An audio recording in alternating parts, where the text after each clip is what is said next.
One, two, 1, 2, 3. Hello, welcome to third grade for adults. This is Dr. Leroy Always. Today, I'm going to talk about third grade. It says back here, third grade charter school, Florida charter school. No homework. Yeah, what to expect. If you go to charter school in third grade, if you go to my kids' charter school, and there's some of you subscribers out there who are taking third grade at my kids' school, what can you expect? And it's Florida. If you read the newspapers and stuff, Florida can't teach all these things. Yeah, right. Okay. Now, also, I need to emphasize that once again, I am a stay-at-home dad.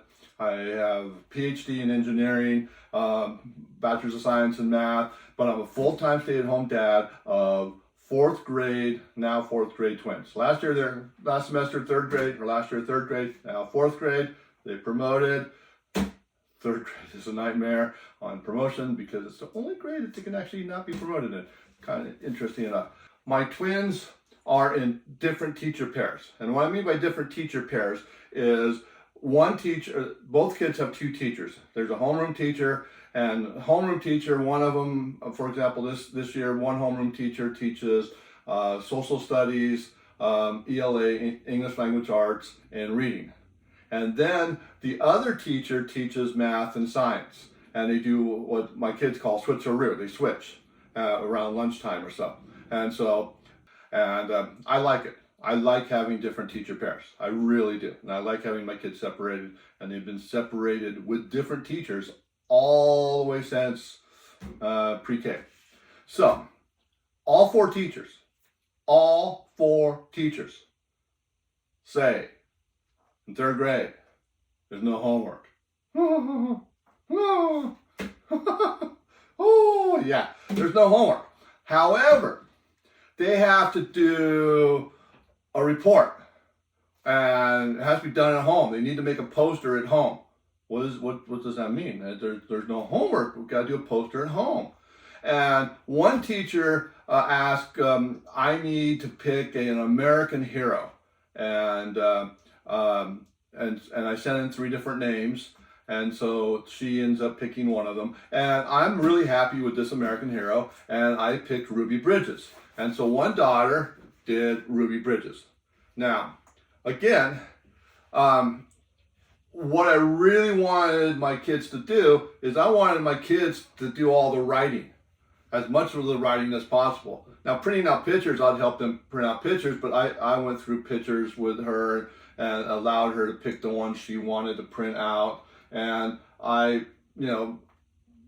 the poster board itself, I gave her stencils, and she made the stencils, and I gave her the stars, and she decorated the whole thing. She pasted the whole thing, and we researched this together. We even watched the Ruby Bridges movie together, and they're third graders. And again, I'm not going to talk politics that much, but if you remember on the news, I got to mention this. There was a Florida mom who did not want Ruby Bridges shown at school, and I totally 100% respect that I would not have shown Ruby Bridges to a classroom. And the reason why is there are certain derogatory words that are thrown at Ruby Bridges. In this picture right here by Norman Rockwell, one of them is painted right across this. It's all cut out.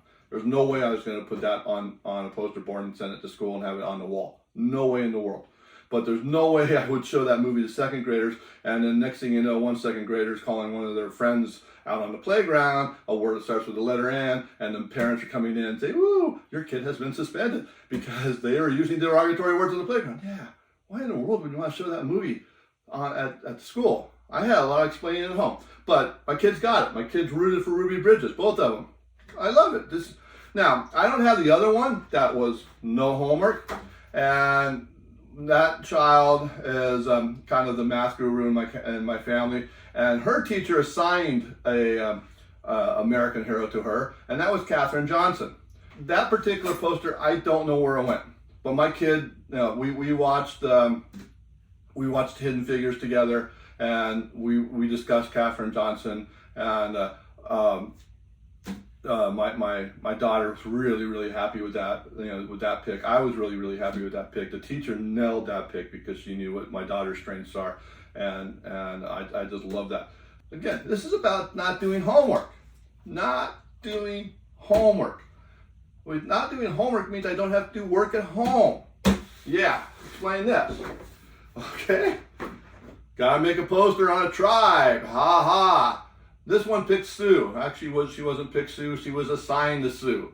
Okay, and we have to talk about location, housing, clothing, travel, food. Now, some of this they did at school. So she came home with some of this worked out at home, but she has to supply artwork.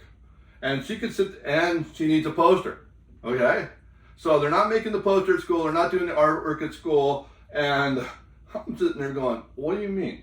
You're gonna have to draw all the maps and stuff like that. And finally I get a little clarification that we could use photos. So me and my daughter went through the Sioux Nation and found a lot of different photos, and again, I get to print those out. She did all the pasting, and I forced her to write all the stuff in, and I forced her to do all of this and so on, because Daddy don't want to do homework. The other daughter, and her poster didn't come home, was on the Cherokee. I have 2 kids, I know, twins, my fault, my grade, same grade, 2 of these already, 2 of these already. Yeah, we don't do homework. We don't do homework. We don't do homework.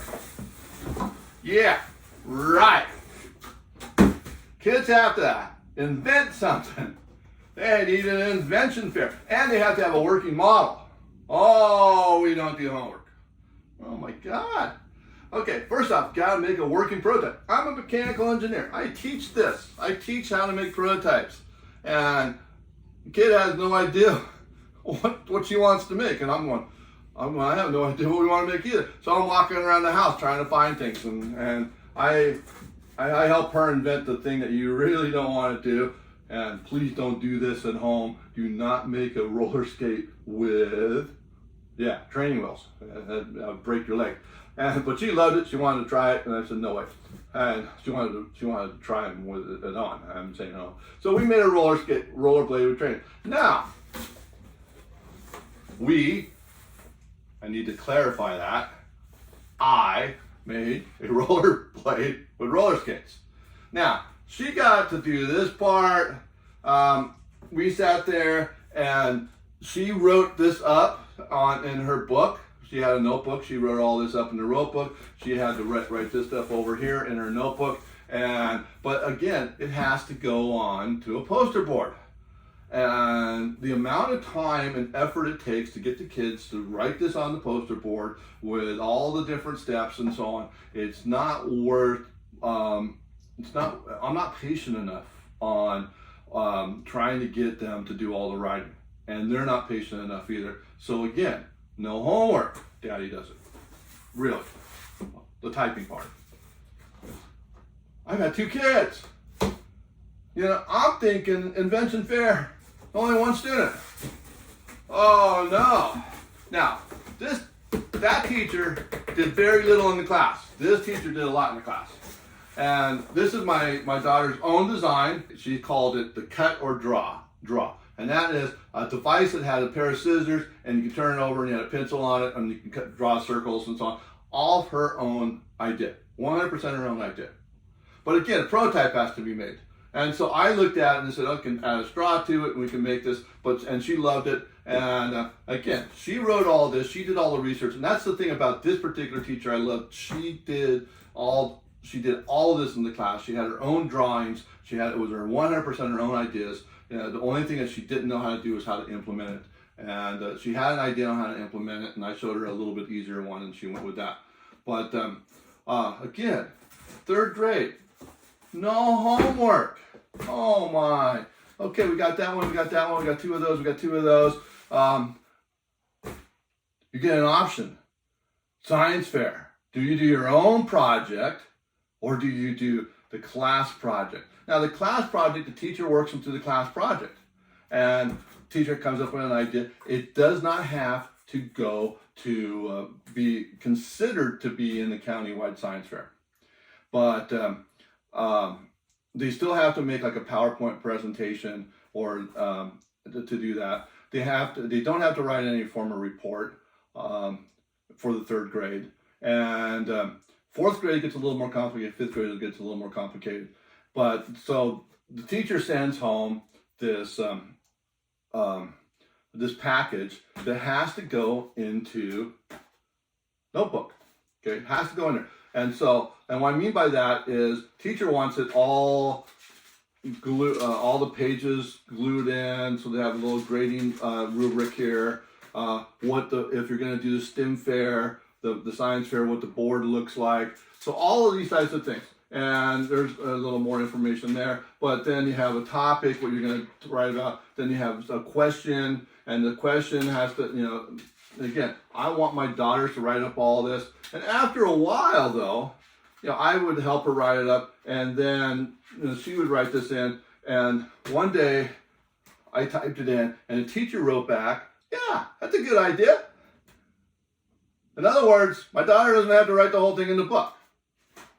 And daughter's not going to type that up. Again, third grade, no homework. And the reason why it's a good idea is because you got to make, if you do the STEM fair, you got to make the poster board. Okay? Got to make the poster board. And if you're going to do a STEM fair, it has to be typed. And so all that information on there that she hand wrote, every piece of that now has to be typed and put onto the poster board. Now, who's going to lay this out to make it look like a professional poster? Third grader? No. Third grade ain't going to post this out. Okay. And you have to explain the whole thing. So I did a poster. We did a poster, sent it in. And the thing is, I did not follow this template. Did not follow that. That's the thing. I didn't follow that 100%. In every classroom, the teachers pick the top 3 for each class. And so there's 6 classrooms. They send that in. There's 18 that go to a mini science fair. Parents aren't invited to it, or if they were, I wasn't. So they go to a mini science fair, and the principal then picks out the 2 best, and the 2 best go to the state or to the county science fair. Okay? Now, I didn't follow this again. I did not follow that template. And so my daughter, both of them, were picked as the top 3 projects. One of the top 3 projects by their teachers. And maybe because only 3 students did it. Okay, so they sent this home. And they told me that I have to make it look like that. Now, what you can't do is you can't unglue everything. So what that means is I got to make it look like that. And I'm just going, really? So I had to go through and redo the entire poster. There's no homework. No homework. That's what they keep telling me. No homework. Daughter number 2. There's a reason why it's purple background. Because I had 100% had to redo that, and there was so much stuff on that background I couldn't do it. And I did not want to redo the pictures on the top and bottom, because pictures on top and bottom actually makes it look like the video analysis. And I will say, I helped my daughter do the video, I helped my daughter set this up, took a video. She had to do the video processing. I taught her how to do the video processing. I taught her how to put the data into the data table and so on. But again, all these types of things were written in one of these, and she wrote them all up to a point where I realized it has to be typed. So then I started typing everything in, and then we have to type all this. You have to do research, you have to do all that. Yeah, they did a little research at school. Teacher in the class did a little research at school. There's 20 students, 20 different projects maybe, not really, because most of them did in-class projects. So let's say there was 5 or 3 or 5 students. And do you think a teacher is going to go through and look for the references and citations and so on at school for the project? Third graders, they're not going to do that, but they want them. They want to have a bunch of citations. So again, I taught this when I taught at Villanova. I taught how to make posters. I taught how to do experiments. I taught how to do the invention fairs, how to come up with prototypes. I taught all that, and it's kind of second nature to me. And the last thing in the world I want to do is I want to do that. I don't want to do that. I want my kids to learn how to do that. But in order to make my kids learn how to do that in third grade, I got to show them how to do it. Because do we do a science fair in fourth grade? And the truth is, I want to do a science fair in fourth grade. My kids want to do a science fair in fourth grade. But do I want to do this again? Do I want to go through and worry about these notebooks again? I know they're getting better at typing, hunting and pecking. They're actually getting pretty good at dictation. They can do dictation now. I think it's kind of funny. But yeah, third grade, no homework. It's just amazing the amount of no homework. That's all I gotta say. It's amazing the amount of no homework. And if you have third graders, prepare for the ride. I know different schools are different. My school it has math and science in their name, and they say in their school description that they are a project-oriented school. Oh yeah, understatement of a lifetime. I can't imagine what this fourth grade year is going to look like. And my daughters want to do the non-class project science fair, so I already know it's going to be fun. But I have to come up with projects. They have to come up with projects. And they don't want to do plants. Neither do I. And guess what? Plants won. They always win. Okay, thank you. Again, thank you. If you like this, subscribe. More videos are coming.